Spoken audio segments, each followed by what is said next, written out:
आज के कुछ महत्वपूर्ण क्वेश्चन के बारे में। तो चलिए दोस्तों स्टार्ट करते हैं। हमारा पहला क्वेश्चन है, निम्नलिखित में से कौन सा एक आवेश रहित कण है। पूछा गया है फ्रेंड्स कि निम्नलिखित में से कौन सा एक आवेश रहित कण है, जिसका राइट आंसर अगर न्यूट्रॉन जो होता है वह एक आवेश रहित कण होता है। नेक्स्ट क्वेश्चन है, पौधों की आंतरिक संरचना का अध्ययन कहलाता है। पूछा गया है कि पौधों की आंतरिक संरचना का अध्ययन कहलाता है, जिसका राइट आंसर आएगा शारीरिकी कहलाता है। दोस्तों याद रखना कि पौधों की आंतरिक संरचना का अध्ययन जो होता है उसे शारीरिकी कहते हैं।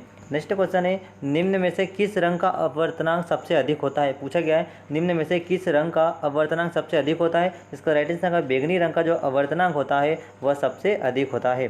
नेक्स्ट क्वेश्चन है, स्वच्छ जल से भरे तालाब की गहराई 3 मीटर प्रतीत होती है। यदि हवा के सापेक्ष जल का अपवर्तनांक 4/3 हो तब तालाब की वास्तविक गहराई क्या होगी। जिसका राइट आंसर का 4 मीटर होगी।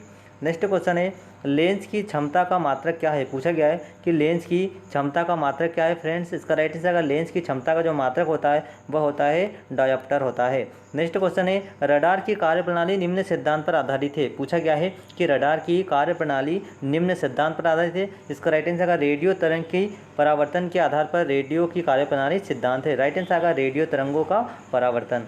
नेक्स्ट क्वेश्चन है, न्यूटन की गति के नियम के अनुसार निम्न में से कौन सा कथन सत्य है। पूछा गया है कि न्यूटन की गति के नियम के अनुसार निम्न में से कौन सा कथन सत्य है। इसका राइट आंसर आएगा द्वितीय नियम से बल की परिभाषा ज्ञात की जाती है।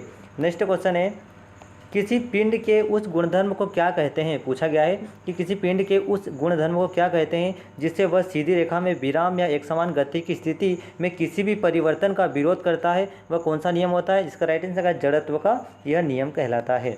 नेक्स्ट क्वेश्चन है, लेजर निम्न सिद्धांत पर कार्य करता है। पूछा गया है कि लेजर निम्न के सिद्धांत पर कार्य करता है। जिसका राइट आंसर का लेजर जो होता है वो विकिरण का उद्दीपन उत्सर्जन के सिद्धांत पर कार्य करता है। राइट आंसर का विकिरण का उद्दीप्त उत्सर्जन के सिद्धांत पर लेजर कार्य करता है।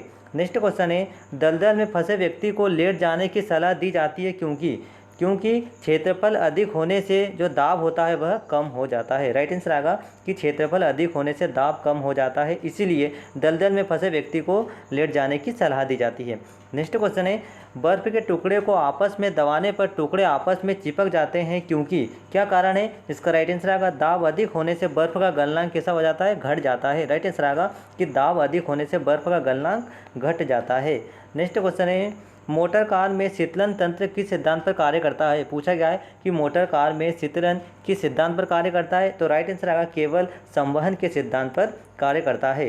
नेक्स्ट क्वेश्चन है, जीवित प्राणियों के शरीर में होने वाली निम्नलिखित में से कौन सी एक प्रक्रिया जो पाचक प्रक्रिया कहलाती है। तो जिसका राइट आंसर आएगा प्रोटीन का एमिनो अम्ल में जो विघटन होता है वही एक पाचन क्रिया होती है। नेक्स्ट क्वेश्चन है, एक टेलीविज़न में दूरस्थ नियंत्रण के लिए किस प्रकार के विद्युत चुम्बकीय विकिरण का प्रयोग किया जाता है। मोस्ट इंपोर्टेंट क्वेश्चन है। पूछा गया है एक टेलीविज़न के दूरस्थ नियंत्रण के लिए किस प्रकार के विद्युत चुम्बकीय विकिरण का प्रयोग किया जाता है। जिसका राइट आंसर आएगा हर्ट्ज या लघु रेडियो तरंगों का उपयोग किया जाता है। नेक्स्ट क्वेश्चन है, मीथेन जिसके वायुमंडल में उपस्थित हो वह है। पूछा गया है कि मीथेन जिसके वायुमंडल में उपस्थित है वह ग्रह कौन सा है। जिसका राइट आंसर आएगा बृहस्पति है, इसके वायुमंडल में मीथेन की उपस्थिति होती है।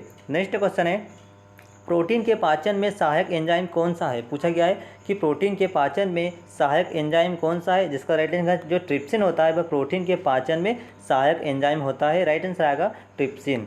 नेक्स्ट क्वेश्चन है, उन देशों में जहाँ के लोग मुख्यतः खाद्यान्न पॉलिश किया हुआ चावल है लोग पीड़ित होते हैं जिसके कारण कौन सा रोग होता है। जिसका राइट आंसर आएगा बेरी रोग होता है। नेक्स्ट क्वेश्चन है, मांसपेशियों में निम्नलिखित में से किसके एकत्रित होने से थकान होती है। पूछा गया है कि मांसपेशियों में निम्नलिखित में से किसके एकत्रित होने से थकान होती है। तो इसका राइट आंसर आएगा मांसपेशियों में लैक्टिक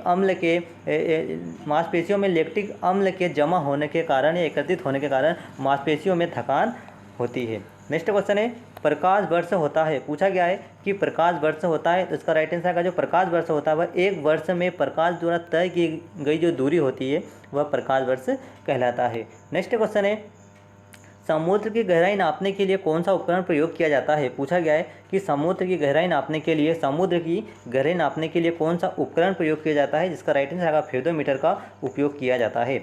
नेक्स्ट क्वेश्चन है, कंप्यूटर की जो आईसी चिप होती है वह किस पदार्थ की बनाई जाती है। तो इसका राइट आंसर आएगा वह सिलिकॉन की बनाई जाती है दोस्तों। और याद रखना सिलिकॉन जो होता है वह एक अर्धचालक पदार्थ होता है। नेक्स्ट क्वेश्चन है वह काल्पनिक रेखा जो फोकस व पोल से गुजरते हुए गोलाकार दर्पण पर पड़ती है वह क्या कहलाती है? तो इसका राइट आंसर है वह मुख्य अक्ष कहलाती है। नेक्स्ट क्वेश्चन है अगर किसी वस्तु का फोकस अवतल दर्पण पर पड़ता है तो उसकी छाया कैसी बनेगी? तो इसका राइट आंसर है उसकी जो छाया होती है वह अनंत बनेगी। नेक्स्ट क्वेश्चन है वह धातु जो अम्ल एवं क्षार के साथ क्रिया करके हाइड्रोजन निकालती है। पूछा गया है कि वह कौन सी धातु है जो अम्ल एवं क्षार के साथ क्रिया करके हाइड्रोजन गैस निकालती है? जिसका राइट आंसर है जिंक होती है।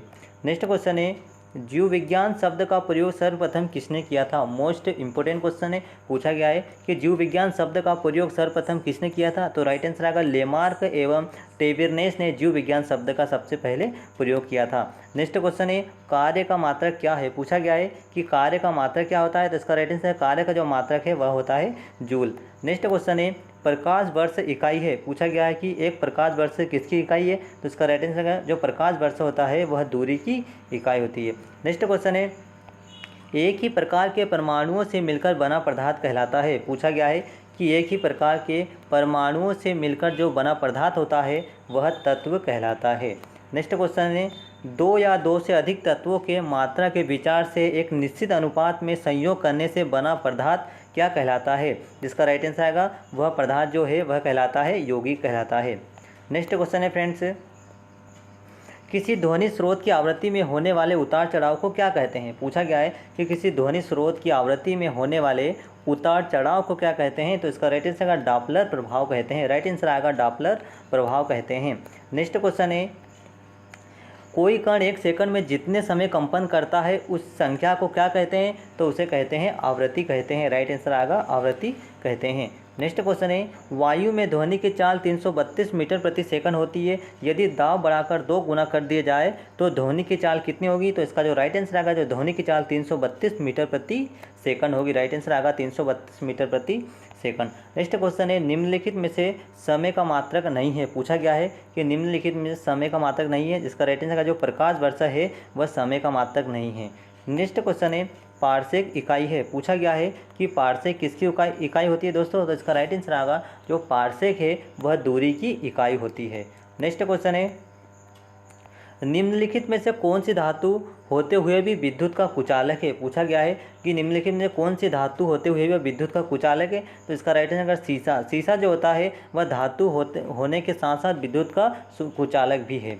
नेक्स्ट क्वेश्चन है निम्नलिखित में से किस अधातु में धातुई चमक पाई जाती है? पूछा गया है कि निम्नलिखित में से किस अधातु में धातुई चमक पाई जाती है? इसका राइट आंसर है ग्रेफाइट और आयोडीन जो धातु होती है अधातुएं में भी धातु पाई जाती है। तो इसका राइट आंसर है ग्रेफाइट और आयोडीन है। नेक्स्ट क्वेश्चन है एक गुब्बारे में पूछा गया है कि एक गुब्बारे में हाइड्रोजन व ऑक्सीजन गैस के बराबर अणु है। यदि गुब्बारे में एक छेद कर दिया जाए तो क्या होगा? तो इसका जो राइट आंसर है वह हाइड्रोजन गैस तेजी के साथ बाहर निकलेगी। नेक्स्ट क्वेश्चन है कपूर के छोटे छोटे टुकड़े जल की सतह पर नाचते हैं, क्या कारण है? पूछा गया है कि कपूर के छोटे छोटे टुकड़े जल की सतह पर नाचते हैं। तो इसका राइट आंसर का पृष्ठ तनाव के कारण ही कपूर के छोटे छोटे टुकड़े जल की सतह पर नाचते हैं। नेक्स्ट क्वेश्चन है पानी का घनत्व अधिकतम कब होता है? पूछा गया है कि पानी का घनत्व अधिकतम कब होता है? इसका राइट आंसर का 4 डिग्री सेल्सियस एक वृत्ताकार चक्कर में चक्कर लगाते हैं। पूछा गया है कि यदि 2 उपग्रह एक ही वृत्ताकार कक्षा में चक्कर लगाते हैं तो उनके जो वेग होगा वह कैसा होगा? वह होगा वेग समान होगा। नेक्स्ट क्वेश्चन फ्रेंड्स पृथ्वी की परिक्रमा कर रहे एक उपग्रह से एक पैकेट छोड़ दिया जाता है। पूछा गया है कि पृथ्वी की परिक्रमा कर रहे एक उपग्रह से एक पैकेट छोड़ दिया जाता है तो क्या होगा? तो इसका राइट आंसर का उपग्रह के साथ उसी चाल से पृथ्वी की परिक्रमा वह करने लगेगा। नेक्स्ट क्वेश्चन है निम्नलिखित में से कौन सा एक यौगिक है? पूछा गया है कि निम्नलिखित में से कौन सा एक यौगिक है? तो इसका राइट आंसर अमोनिया जो है वह एक क्या होता है? वह एक यौगिक होता है। नेक्स्ट क्वेश्चन फ्रेंड्स यंग प्रत्यास्थता गुणांक का एसआई मात्रक क्या है? पूछा गया है कि यंग प्रत्यास्थता गुणांक का एसआई मात्रक क्या होता है? तो राइट आंसर आएगा न्यूटन प्रति मीटर स्क्वायर जो है वह यंग प्रत्यास्थता गुणांक का मात्रक होता है। नेक्स्ट क्वेश्चन है केंद्ला का मात्रक क्या है? फ्रेंड से पूछा गया है कि केंद्ला का मात्रक क्या है? तो ज्योति तीव्रता जो होती है वह केंद्ला का मात्रक होता है। नेक्स्ट क्वेश्चन है जल एक यौगिक है क्योंकि? पूछा गया है कि जल एक यौगिक है क्योंकि इसमें रासायनिक बंधों से जुड़े हुए विभिन्न तत्व होते हैं। नेक्स्ट क्वेश्चन है वह विज्ञान जिसका संबंध जीवधारियों के अध्ययन से है कहलाता है। पूछा गया है कि वह विज्ञान जिसका संबंध जीवधारियों से है वह कौन सा विज्ञान कहलाता है, तो इसका राइट आंसर आएगा वह विज्ञान है वह जीव विज्ञान कहलाता है। राइट आंसर आएगा जीव विज्ञान कहलाता है। नेक्स्ट क्वेश्चन है फाइकोलॉजी में किसका अध्ययन किया जाता है। पूछा गया है कि फाइकोलॉजी में किसका अध्ययन किया जाता है फ्रेंड्स। राइट आंसर आएगा फाइकोलॉजी में शैवालों का अध्ययन किया जाता है। नेक्स्ट क्वेश्चन है जूल निम्नलिखित में से किसकी इकाई है। पूछा गया है और मोस्ट इंपोर्टेंट क्वेश्चन है कि जूल किसकी इकाई है फ्रेंड्स, तो राइट आंसर आएगा जूल है वह ऊर्जा की इकाई होती है।